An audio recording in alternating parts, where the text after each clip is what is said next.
Kia ora koutou, welcome to Face to Face, and this time we have with us the man who is described as the David Attenborough of the North with dreadlocks and attitude, Mr. Dean Baigent-Mercer from Forest and Bird. Welcome. Kia ora. Kia ora, Dean. And so we really want to talk to you about Northland forests. They've been in the media lately, and really keen to hear why they are, why that area is so important to our environment.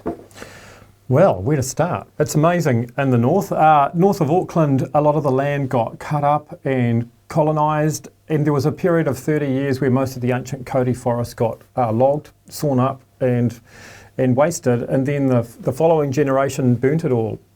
What was left and turned it into farms as much as possible, but there were these bits of forests, they're quite fragmented, that are left, and they are the best of the last things we have left. And amazingly, they don't have, by and large, they don't have deer in them. So it's a huge difference compared to the rest of the native forests in the country. So there's actually an understory of incredible plants and animals. Yeah, and of course the climate up there makes things a hell of a lot more fertile, as it were. Yeah. I mean, what kind of impact does that have on the forests? Oh, well, what you have is plants that only exist in the top of the North Island, like Tarairi, which is a cousin of tawa, and they have these great big fat berries.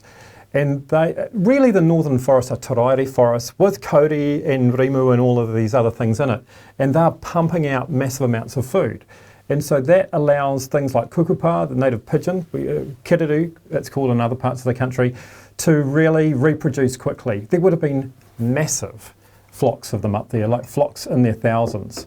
So when people in, our mainland friends talk about a mast event happening, it's kind of an infrequent thing down there. I mean, what's that like compared to every year in Northland? Well, there's always something masting, and sometimes you get many things masting at once, which is what's happened over the last summer.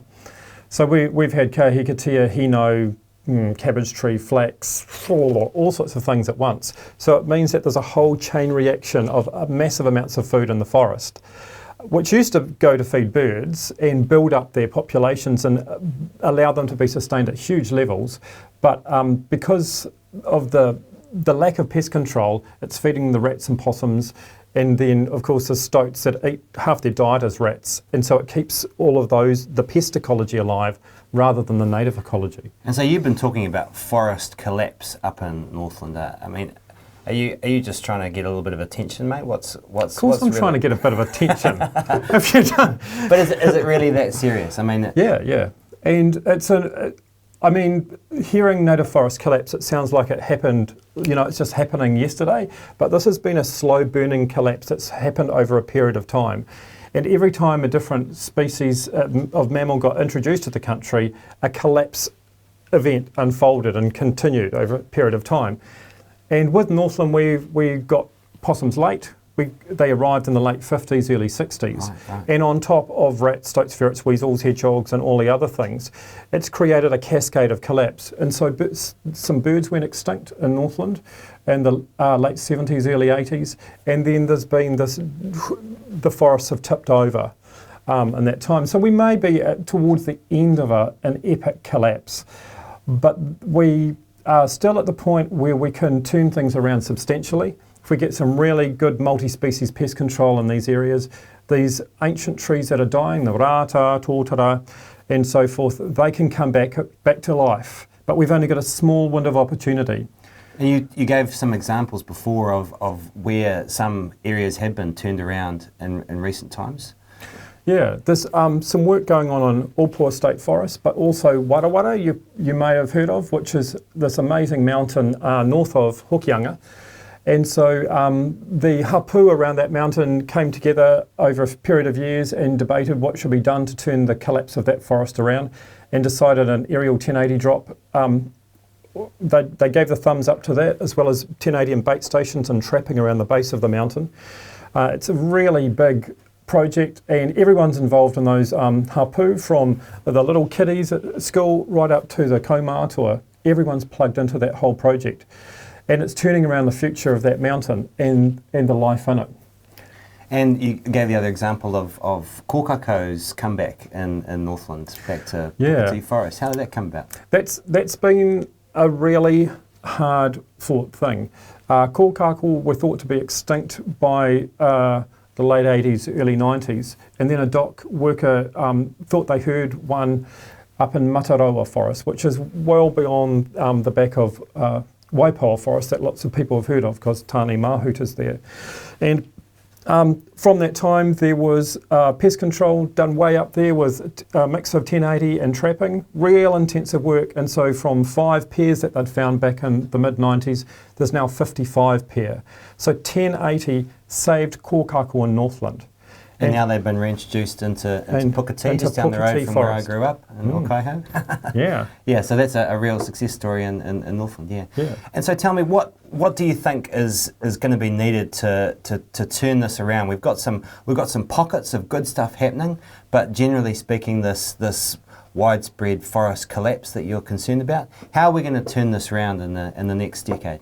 Well, there's multiple things that are all coming together. It's a really amazing time in history. We've got great tools.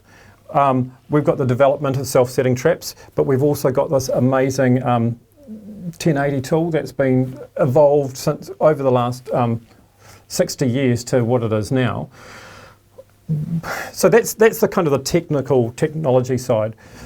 We need people to come to terms with what's going on, make really good choices for the forest that they whakapapa into and live around, and be part of these decisions that changes the course of the future, but also to think ahead in terms of treaty claims, embedding pest control in the settlements, but also the financing of reintroducing birds and other things that have gone extinct from those forests, and having a vision of how cool it can be in 5, 10, 20 years when these forests return back as a place of abundance rather than a place of collapse.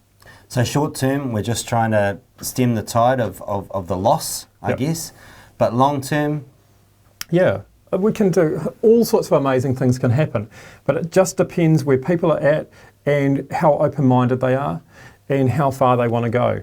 But the turnaround can happen quite rapidly. And so what are you asking for from government?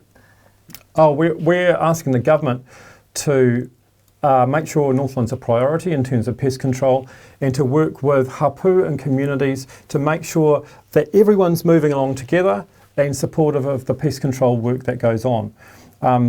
That wasn't the case in the 1990s, and part of the blowback from that has led to this native forest collapse. We want things done properly and led from the north, not from Wellington. Kia ora, Dean Baigent-Mercer. You're welcome.